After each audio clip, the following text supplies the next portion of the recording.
वैभव एक कॉलेज का स्टूडेंट था जो कि अपने माता पिता से दूर एक गांव में रहता था। उसके पास इतने पैसे नहीं थे कि वो शहर में घर किराए पर ले सके, इसलिए उसने अपने कॉलेज से दूर एक पुराने से गांव में नया किराए का मकान लिया था। घर अच्छा था, लेकिन सबसे अजीब बात थी ड्राइंग रूम में लगा एक पुराना बड़ा शीशा। मकान मालिक ने खास हिदायत दी थी, इस शीशे को मत हटाना। पहली रात वैभव ने सोचा कि यह सिर्फ एक अंधविश्वास होगा, पर रात के 2 बजे उसकी नींद खुली। कमरे में अजीब सी सरसराहट हो रही थी।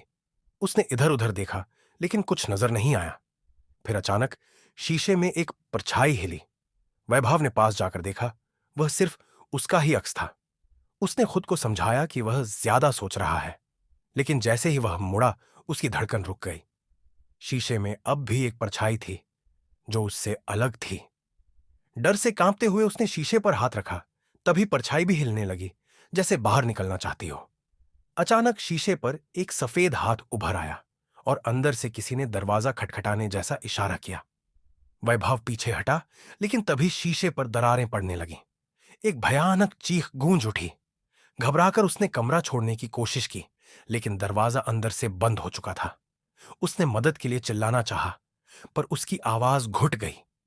शीशे की दरारों से एक विकृत चेहरा झांक रहा था। पीली आंखें, काली दरारों से भरा चेहरा। वैभव की सांसें थमने लगीं और फिर ट्रेन ट्रेन! सुबह का अलार्म बजा। वैभव हड़बड़ाकर उठा। वह अपने ही कमरे में था।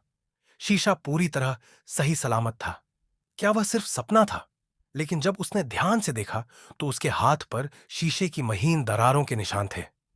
क्या वैभव सिर्फ सपना देख रहा था या कुछ और था? आप क्या सोचते हैं?